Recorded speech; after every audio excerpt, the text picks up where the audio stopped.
Hello, loves. Today's class is going to be all about how to improve your downward dog, also known as Adho Mukha Svanasana. So what you'll need for class is some tune-up balls. I've got the regular size ones. You could do the ones that are a little bigger if you have those too. And then also a Gertie ball, and we'll be using those for some body massage. Also, grab a yoga strap. If you don't have one, you could use a belt. You could use yoga pants. And then also, I've got a pillow, but if you have a block, you could use that too.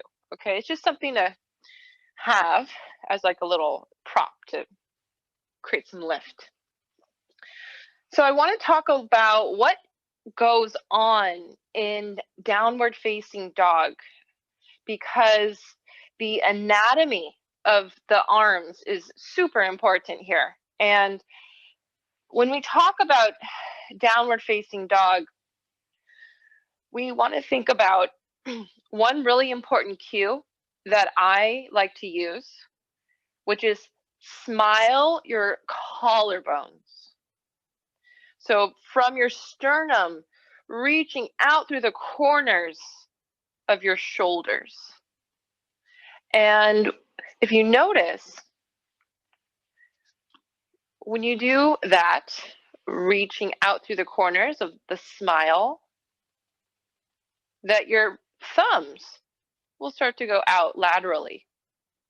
That's usually how you can know that the humeral bone is sort of rotating externally when the thumbs are moving out laterally. Now, take this position and then reach it overhead in the full flexion of your shoulders. And notice now that my pinkies are in and my thumbs are out, right? But when you do down dog, your thumbs are in the center. So that's really what happens to a lot of bodies, is that they are in down dog and they go towards internal rotation, and they're not using the work in the upper back to create external rotation, and then relying on the body weight to just dump into the shoulder joint, which will then cause some shoulder impingement, which is the supraspinatus at the top, sort of that bursa, making impact on the lift of the arms. So if you do feel that at all, especially if you're doing a lot of vinyasa yoga, a lot of down dogs, that's probably what's going on. You know, I'm not here to diagnose, but I'm just saying it's very common. And it's usually because of a lack of the external rotation in the shoulder joints. So that's really what I'm going to work with you today on, creating the right activation, teaching your body how to externally rotate the shoulder joints, and then really just imprinting that into your body. So when you go into practice, into a vinyasa practice, that you're able to fire up the right muscles, okay?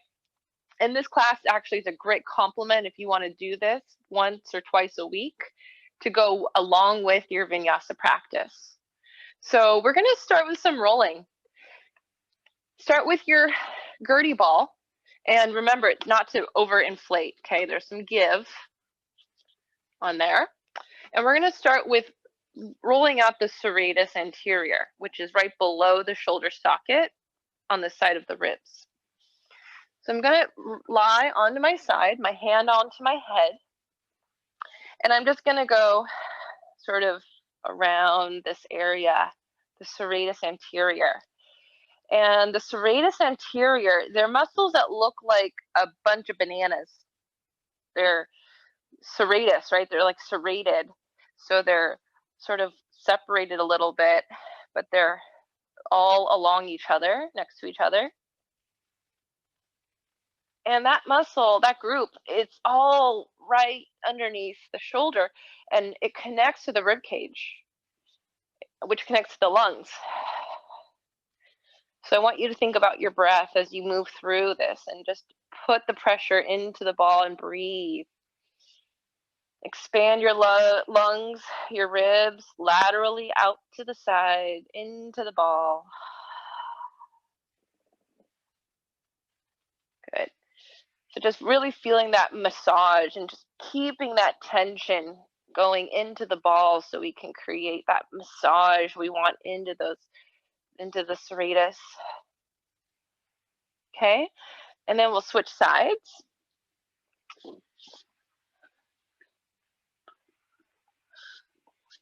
So coming onto your side, hand behind the head, below the head.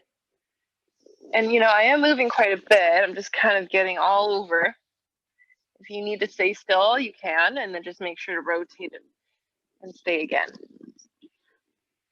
And I'm trying to get to the front edge and the back edge, and I might rotate my hips, turn my chest to really get that massage there. These are so important to release the tightness because we've got a lot of breath, rib stuff that can get tight.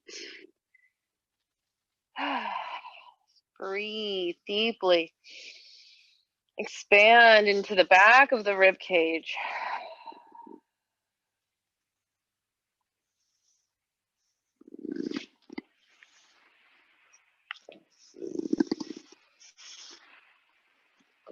Okay, great. And then we'll move on to the tune-up balls. So taking one tune-up ball,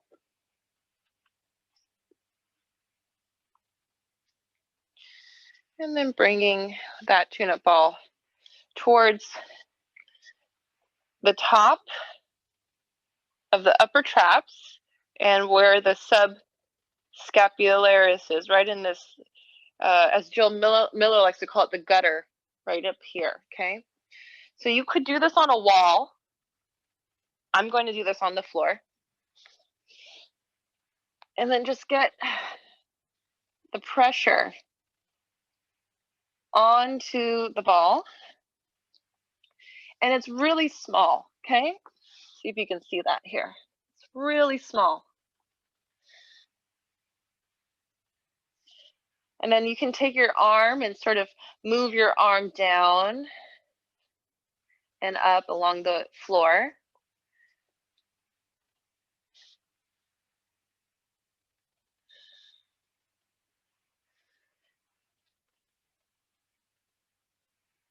And it's going through the upper traps too, right? So it's got to go pretty deep. So give it a good amount of pressure. Never on the bone, just really be aware of where you feel the work being done.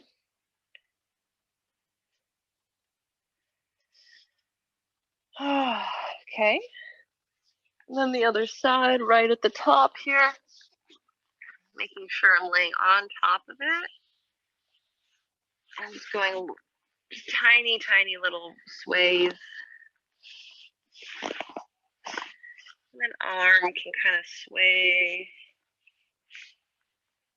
So the supraspinatus is the muscle that abducts the shoulder, the arm. So it's the one that is this. So it's just really nice to feel when it goes into the work. Feel that massage. Okay. And then taking both of the tune-up balls into its little sack. And we're going to go onto the back of the shoulder blade, which is going to be the external rotator. So you've got the spine of the scapula, which is really near the top, okay? And then below that, you've got your teres minor and your infraspinatus.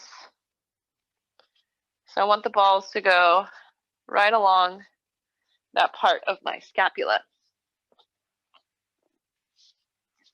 And I really love, honestly, to just roll out this area. Even if I'm not doing any exercises, I just I'll just be listening to a podcast or watching a YouTube video, and I'll just be trying to roll out my shoulders because it is an area that just gets so overworked. Especially today, I was noticing I was cleaning the kitchen. I kept using my right arm to reach, and I like to remind myself to use my left arm more so I can balance it out.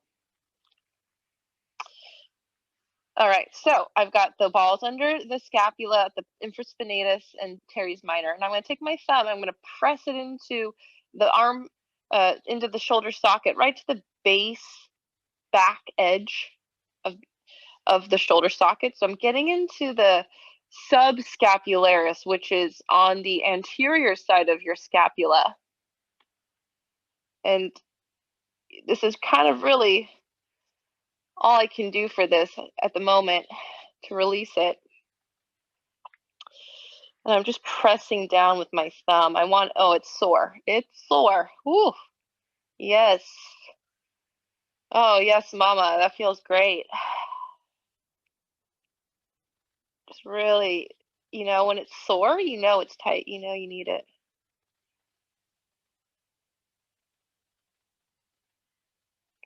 Good. And then you can switch it to the other side.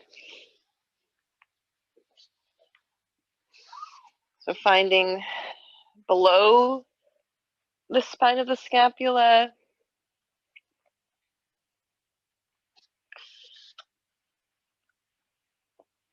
Right behind the shoulder here. Oh, this is sore. Yep. So if you're curious why it's sore, it's because the muscle fibers are tight. They're limited, they're restricted. So when you're applying pressure to tight fibers or fascia also, the fibers, right, they're not able to stretch from applying the pressure, and then you'll feel the resistance, which is the soreness of the fibers not really wanting to move. So take your time with it, especially if it's really sore.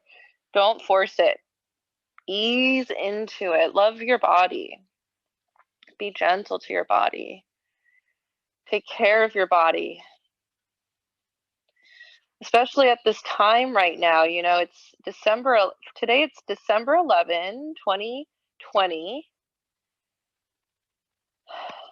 We have so much going on in the world. We have so much that is taking away our self-regulation. There's a lot of distractions, and it's your choice whether you allow those distractions into your daily life. My phone's on silent. I don't get notifications. I don't check my phone until I'm in a place mentally really to want to look at a screen,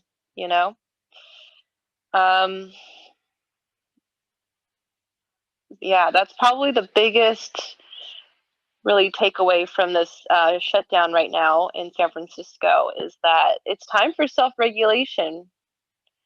This is the time. If not now, when? What's holding you back from wanting that for yourself? That's some deep work to look at. Okay, I feel pretty good on the shoulders there. And then I want to go into some rib cage arms. So I typically teach this in my mat Pilates class. I'm going to come onto your back in supine home position. My heels under my knees. The weight of my pelvis heavy. And this is really important. Think about the connection of your sternum to the bottom of the rib cage, where the center of the ribs is the xiphoid process. Okay, it's pretty long. Your sternum starts up here, and the xiphoid process is right here. Okay, so when we think about connecting scapula movement, when we think about anchoring the scapula, it's not just about the serratus or the upper back muscles, but it's also about the rib cage position. And when we create this anchoring of the shoulder blades, which I'm about to show and teach, you want to think about what's happening in your xiphoid process. So if you can take your fingers to the sternum and just feel it go down your sternum. And then you'll feel at the bottom, it's like this little curve, and that's the opening of the ribs. And you've got all your lovely organs in there. Send some love to your organs. Thank you, thank you, thank you, thank you. I love you. Okay, so xiphoid process. We want to keep that. We want to keep that down. And notice when you do, what happens to the imprint on the mat? Do you feel the weight of the lower back ribs? That's so nice, so important to keep that awareness. So we want to anchor down the lower back ribs. That's from the xiphoid. And then let's get into our shoulder blades. So we're moving into parallel arms.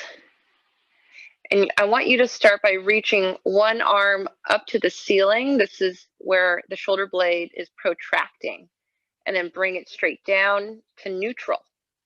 And then other arm up, the shoulder blade reaches up, protract, and then bring it down. So as you bring it down, I want you to feel the weight of your scapula. And then take the other arm up and down, and the other arm up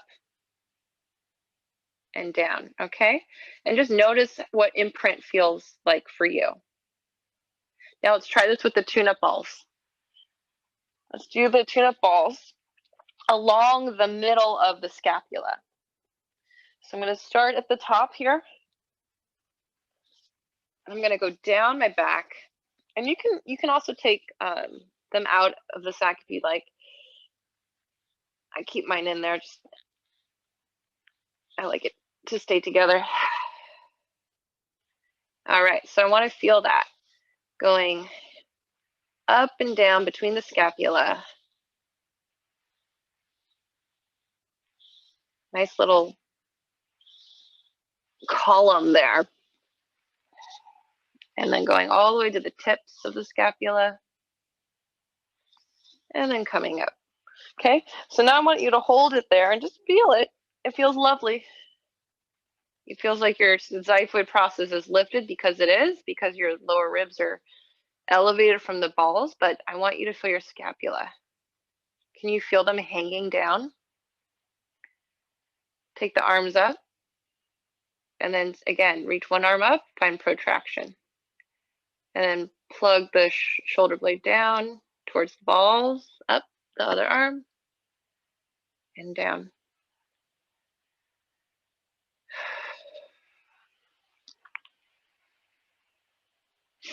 This is just such a wonderful way to decompress from the day, especially after sitting at a desk. Really helps to correct the spine. Okay, great. Felt that nice little massage. Let's take those out. Let's check in with our imprint. Notice the difference now of how it feels, of the weight of your scapula. Yeah, you should feel like they're nice and flat. You're not really in a round position as much, right? Hopefully. And then we'll take the arms to parallel. Now notice if the shoulder blade's lifted, keep them down on the mat. Yeah, we want to think about our back body. Think about the weight of your body into the mat. It's like we're always going forward. I want you to go back. I want you to settle. And then start by taking the arms. Now, before we go, xiphoid process down. This is something I have to remind myself constantly because I like to flare my ribs. So keep that xiphoid process down. And then start reaching the arms back. And then imagine that you're keeping the xiphoid process down. Everything else stays the same. But now your scapula, they're pressing up into the ribs. And then smile the collarbones. There's that cue again. That's so important. You're going to reach out through the corners of your shoulders, and your pinkies are going to wrap towards the center. Good. Take an inhale. Keep your whole body connected down into the mat. And exhale, arms coming to center. Keep the xiphoid process down, back ribs down. Let's do it one more time. Inhale, first, lengthen through your spine, expand the back ribs. Exhale, keep your core engaged, your abdominal wall, hugging in like a belt, and feel the arms reach up as you energize through the smile of your collarbones. So that is how it should feel when you're especially in a down dog, but we don't have our body weight in our shoulders, so it's a little easier. And then exhale, come on up. All right, lovely. Before we go on to more upper body, we're going to go into some low body. So grab your strap here, and then a pillow or block, or you could even use a Gertie ball. So taking the prop under your hips to elevate, and then your one foot is going to go against a wall. I'm using the bookcase, but you can use a wall.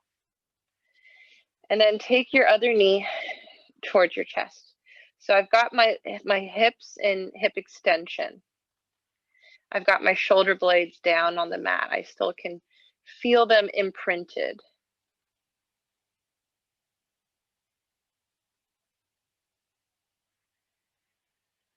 I'm thinking about my leg, my foot wanting to actually go up the wall without moving. So when I'm doing that action, it's very eccentric.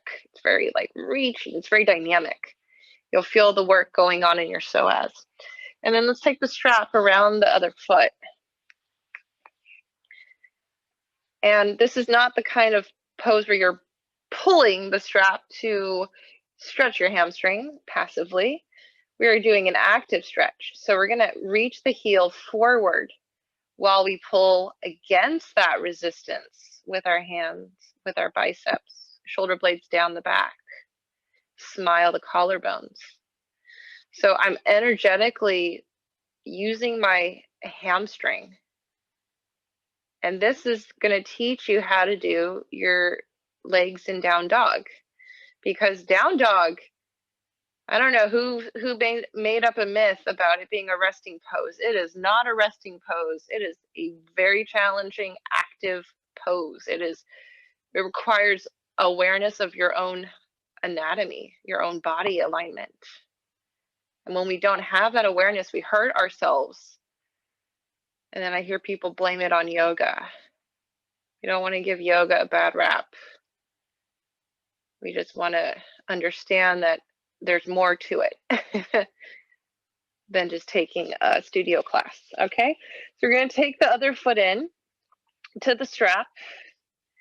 Let me take the other foot onto the wall or the bookcase. And my hips are elevated. Oh, you know what? I want to hug it in first. Yes, let's do that. And so the foot that's on the wall, you're imagining reaching it up, dragging it up the wall. So I'm firing up the psoas here, lovely work going on. I feel it's very dynamic. This is not a relaxing exercise. And then we take the other foot up with the strap and we get the shoulder blades down. Okay, smile the collarbones. And then reach your heel forward towards the wall as you pull with your hand. And it's so much work when you are really in it. And the funny thing is people, walk by and think you're just relaxing. You're just sleeping. Nope. You are active. You are working hard. You are shaking. You're working with your own resistance because you are strong. All right. Let's go ahead and take it down. All right.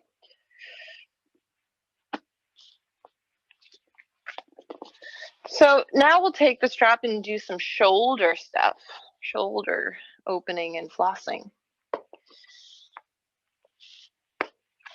You want to have your hands, pretty wide to start. There's no one to impress with how short your grip is. So start with it nice and wide first. And I want you to pull the strap apart. Also, if you have like a broomstick, you could do that too. With a broomstick, you could pull it apart. Okay, so the reason we pull it apart is because your external rotators, right, are firing up. You could feel your serratus starting to fire up. And then keep awareness of that xiphoid process.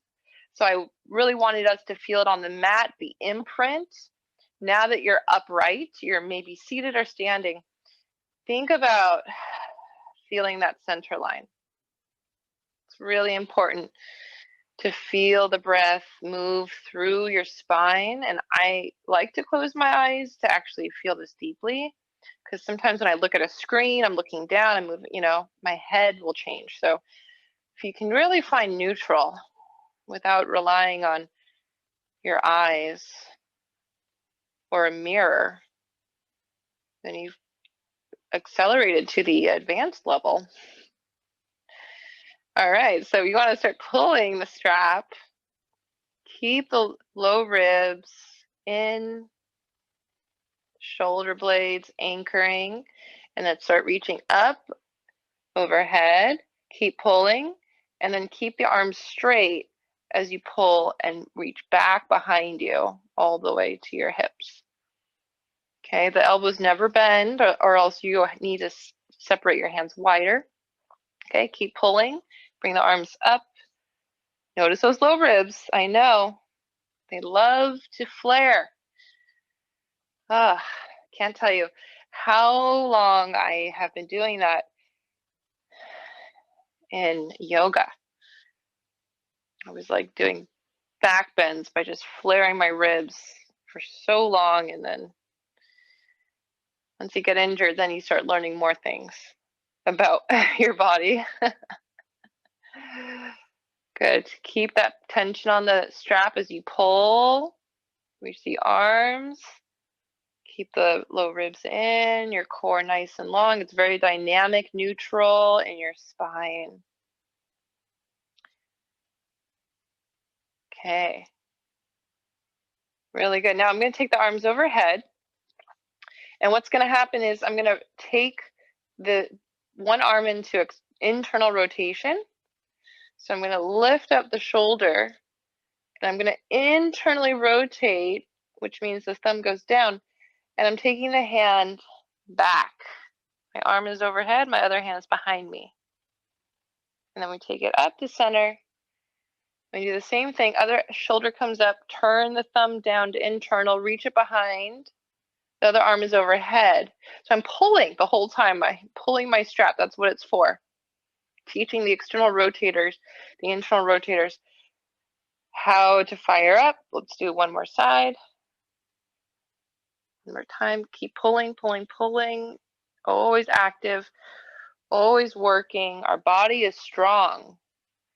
We have to keep challenging it. Okay. So that was the shoulder flossing there. That should feel pretty good. And then we'll do a really great exercise of teaching your external rotators how to fire up. So you've got your strap in front of you. You can do this standing or kneeling. And my palms are facing forward. And now what I want to do is I want to pull the strap apart. So that's abduction. And then I want to press the arms back into extension. So abduction of the arms by pulling, and then the arms are pressing back. And I've got my hips now blocking the strap. And you should be feeling this in your scapula, the areas that we massaged with the tune-up balls. So we're teaching your body, we're creating a memory a muscle memory of how to fire up these muscles.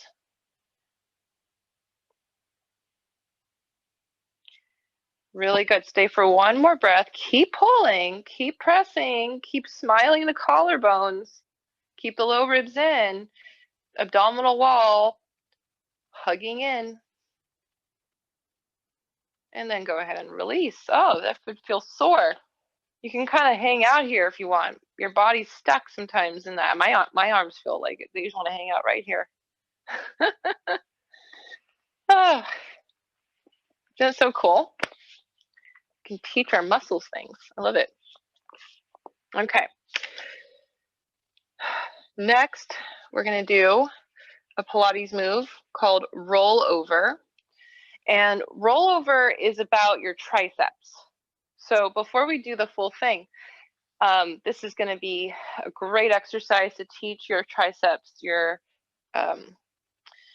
posterior arms to work. So palms are facing back, and then press. Now again, keep those ribs in. I know they love to flare. Keep the low ribs down. Maybe think about reaching them to point towards the pubic bone. Okay, so we don't want to over round. We just want to keep tension here on the suspenders of your core, and then press the arms back, and then squeeze, retract, squeeze the shoulder blades. Press back and squeeze together. Keep those low ribs in. Keep the front abdominal wall hugging into you. Oh yeah, gotta check in with that neck. I always do that. Keep the head back and ears in line with the shoulders.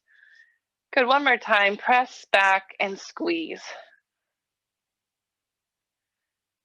All right, so for rollover, it is gonna be putting weight towards the shoulders. So if you have any kind of cervical stuff, or if you have any issues in the spine, upper spine, I would avoid the rollover and just do this exercise again as I teach the rollover. So for rollover, you're on your back. Oh, yay. Keep the weight of the shoulder blades reaching down and wide, and the low ribs in. So connect the shoulder blades down and the low ribs in, and they sort of want to come together. They sort of want to meet. Okay, smile the collarbones.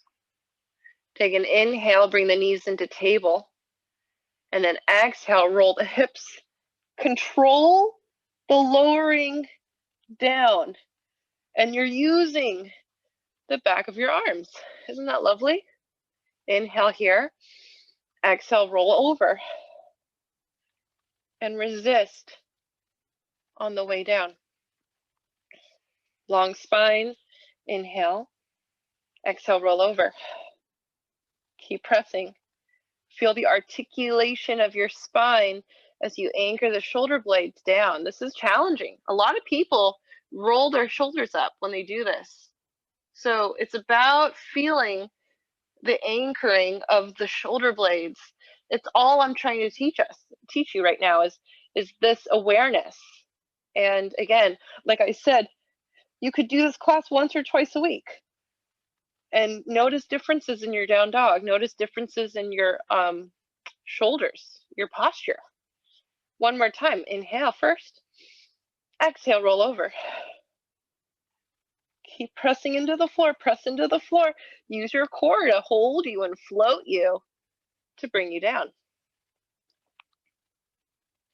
Really good work, huh?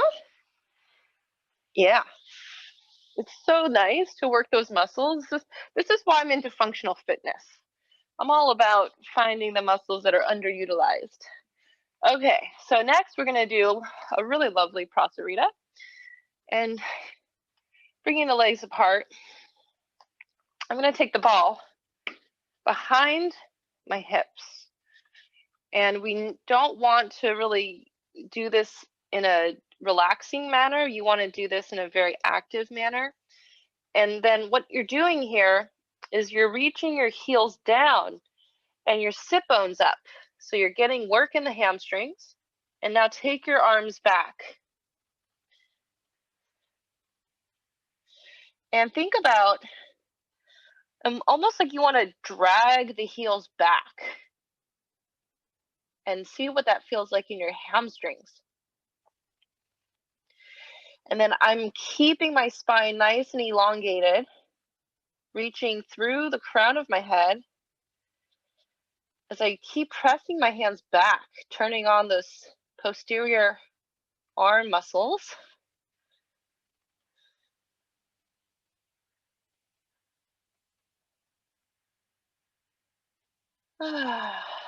One more breath here. You could also, by the way, use a strap if you need, and instead of a Gertie ball or a block. It's just a nice challenge, you know, to keep the hands close. All right, that should feel lovely. Hello, hammies. Hello. Let's start doing some serratus.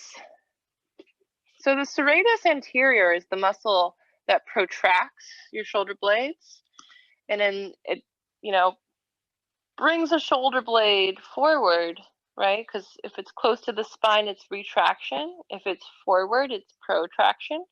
So it's right here. We're going to hug it in with the serratus. So we're going to start with, let's start with actually quadruped and hips over knees.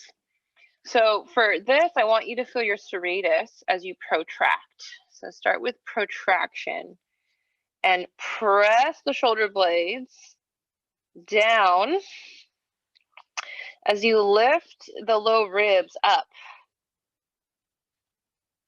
Do you feel that relationship? That like they're magnets, the shoulder blades go towards the low ribs and the low ribs go towards the shoulder blades. There's this really beautiful relationship.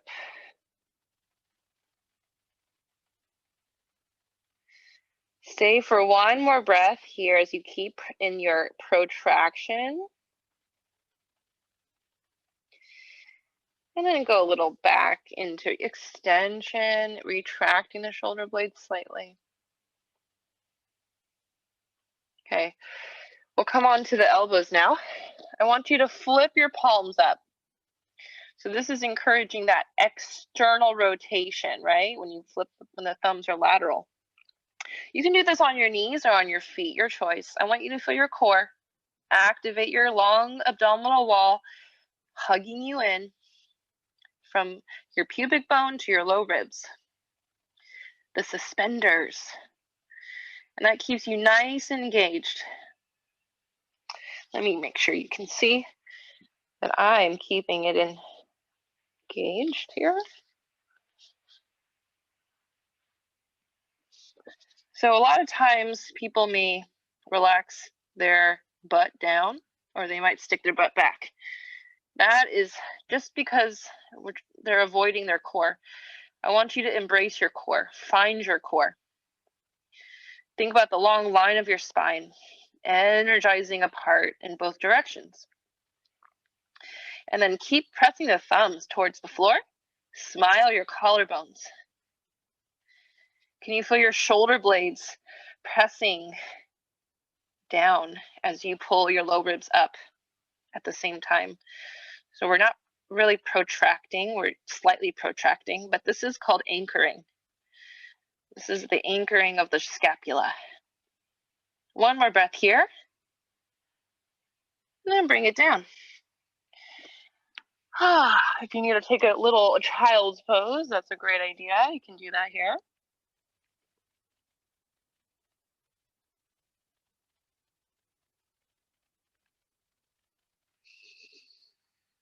In your child's pose, think about smiling the collarbones. What does that feel like? How can you activate into the external rotators? I almost think about like my pinky fingers pressing down. That really helps me to externally rotate.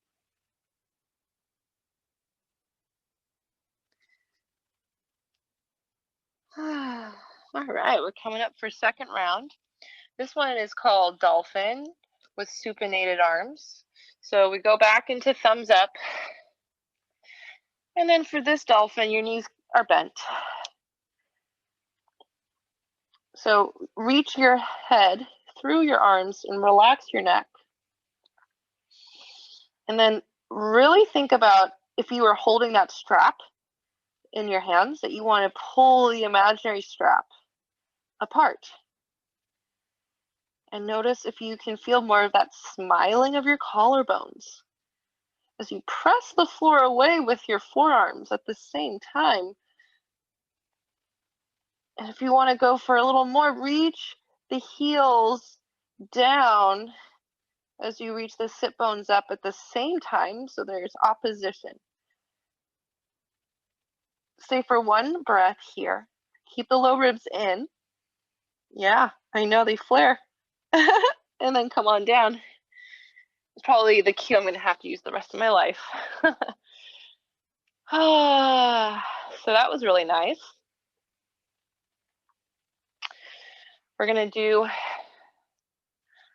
the puppy pose here with elevated elbows. So if you have a block that would, or 2 blocks, that would be really nice. I have a pillow. I'm going to use my pillow. So for this, for puppy, my hips are above my knees and my elbows are on the pillow. And now I've got my hands together, right? It's pretty easy to do that. Now I want you to pull the imaginary strap so the hands come apart. Keep the low ribs in, going towards the scapula. As you anchor the scapula by pressing them up and anchor the tips of the shoulder blades towards the low ribs and the low ribs towards the shoulder blade tips. Oh yeah, there's some burning here. Hands are pulling apart still. One breath, keep the core engaged. And then just relax. All right. You can make a passive stretch here if you want. Maybe hands on the block. I think it is important to mention that the science behind passive stretching has proven that it is not as effective as active stretching. So if you are in that belief that just holding a pose passively is going to make you more flexible, I really recommend you do some research on that. Okay. Now we're going to come into the Dolphin Test. So the Dolphin Test is sort of like if you're ready to really do a full down dog, because, you know, I don't really teach a lot of down dog. I'll be honest with you. I used to, obviously, when I was a new teacher, I was like, yay, down dog, great, I love it. And then the more I did it, the longer I was doing it, I realized it really isn't that hot. It's really not as big of a deal as everyone tries to make it, in my opinion. I think that there's way more interesting and dynamic and effective poses for the body. So dolphin's one of them. I really prefer to do dolphin over down dog, and it's a great way to create that external rotation.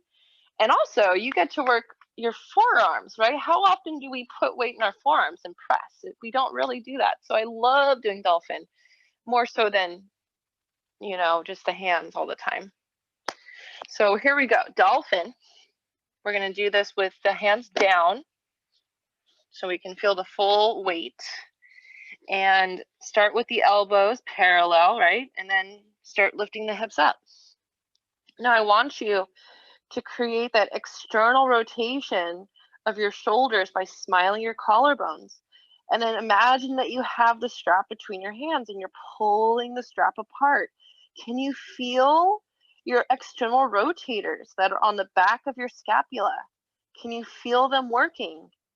If that's a yes, That means you can take it into a down dog. If you're feeling like, no, I'm just dumping, I just feel like I'm falling into my shoulders, then I really recommend doing more dolphin. Spending time in dolphin. Even when a teacher teaches down dog, you could be like, oh, I'm going to do dolphin. And then when they transition, you just come on up, you know? Make it the practice unique to you. All right, so I've got that external rotation. I've got the shoulder blades anchoring, pulling the hands apart. One breath here. Reach the heels down, the sit bones up, the chest through the arms, the low ribs in, right? Dolphin, and come on down. Oh, so it's really about getting the hands to come apart. Let's bring the fingers together to interlace. Bring the arms overhead. And then we're just going to reach the shoulder blades up and down, up and down. Think about creating space as you go down. Then turn the palms up and pull the hands apart. Keep pulling the hands apart and reach the arms up, the shoulders up. Keep pulling the hands apart. Feel this wrapping action happen of the shoulder blades, the anchoring. Find the low ribs, pull them back. Feel that dynamic of your shoulders. One breath here. And then we are ready for the finale, Adho Mukha Svanasana, downward facing dog. So again, you can do dolphin instead. We're going to come on up, smile the collarbones, smile those collarbones. I can't say it enough, smile the collarbones. Separate, stretch, almost like you want the shoulder sockets to reach apart. And then imagine you have the strap between your hands, pulling that imaginary strap apart. Reach the heels down, the sit bones up to work the hamstrings. Imagine you're dragging your feet back as you're pulling your hands apart. Welcome to downward facing dog. Let's hold for 10 breaths. We want to work through the elongation of the spine. Now, if your spine is not straight or, in one line, if you're rounding anywhere, you're going to need to bend those knees because it's more important to elongate the spine above all else. Yoga is all about working through the spine, the spinal mobility. That means not compromising the spine's integrity in order to just straighten the legs or something. Okay, keep pulling the hands apart, smile the collarbones, press the shoulder blades forward, anchor, pull the low ribs into the shoulder blades, feel your abdominal wall, reach the heels down. We're here for one more breath. You are amazing. You are so strong. And then come on down. Beautiful work. Bending the knees here. We'll take a nice little Serratus stretch. Now this bottom hand, I'm going to press into the hand to reach the ribs. Over, Serratus stretch. And then just take it to the other side. Flip the legs. Press into this bottom hand to translate the ribs over to feel more pressure in the Serratus. Because we're stretching that, right? All right, lovely.